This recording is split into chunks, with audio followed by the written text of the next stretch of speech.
కి స్వాగతం. అందరికీ నమస్కారం. 1923లో దాదాపు 60 ఎకరాల భూమి ఇరిగేషన్ భూమి ఉంది. చాలామంది మీడియా మిత్రులు ఇక్కడ చాలామంది చదువుకున్న వాళ్ళే అందరూ కూడా వారందరికీ కూడా తెలుసు ఈ ఇరిగేషన్ భూమిలో పార్క్ తీసుకురావడం అనేది ఎంత దుర్మార్గమైన చర్యో మీ అందరికీ తెలియని విషయమే. పార్క్ అనేది ఇరిగేషన్ స్థలంలో ఎవరు కూడా అప్రూవల్ చేయరు.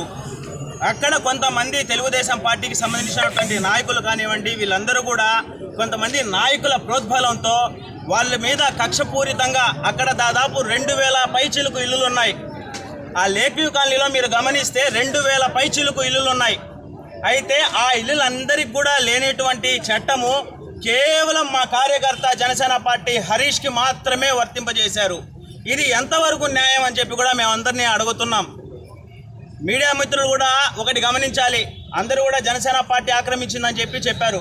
అయితే గతంలో మా కార్యకర్త తెలుగుదేశం పార్టీలో ఉన్నారు. ఆ పార్టీలో ఉన్నప్పుడు మాజీ కార్పొరేటర్ ప్రశాంత్ కిరణ్ అనే వ్యక్తి, అతనికి ఆ స్థలం కూడా వేరే వాళ్ళ దగ్గర నుంచి ఊరుకునే ఏమి ఇవ్వలేదండి. అతను కూడా డబ్బులు పెట్టే 30,000 రూపాయలు 50,000 రూపాయలు పెట్టి కొనుక్కున్నది. అతను కొనుక్కొని అక్కడ వాళ్ళ భార్య నగలు ఇవన్నీ కూడా పెట్టి ఒక చిన్న రేకుల ఇల్లు వేసుకొని ఉంటున్నారు.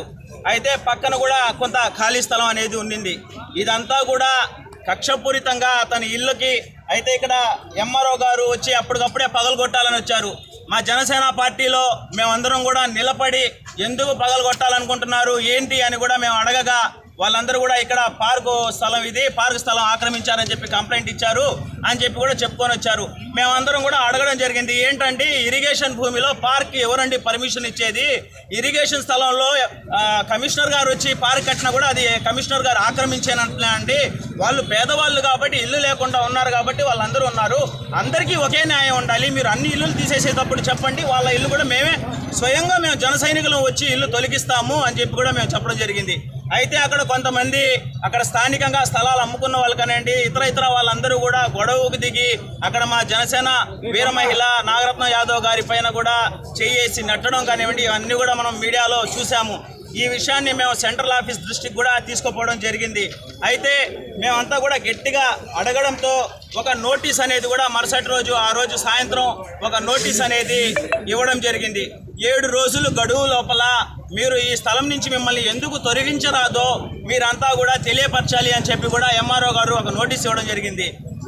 పొద్దున్నే నోటీస్ నైట్ ఇచ్చారో లేదో పొద్దున్నే జేసీబీలు తీసుకొని వచ్చి పోలీసులు తీసుకొని వచ్చి ఈ ఆడబిడ్డ నైటీ మీద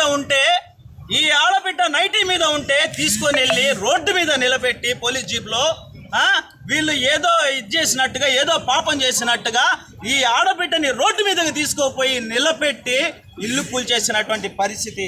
మిత్రులారా, ఇక్కడ చూడండి ఆ ఇళ్ళని కూడా ఎలా కూల్చేశారో చూడండి. అదేవిధంగా మీ అందరికి కూడా ఒక సవాల్ చేస్తున్నాను నేను.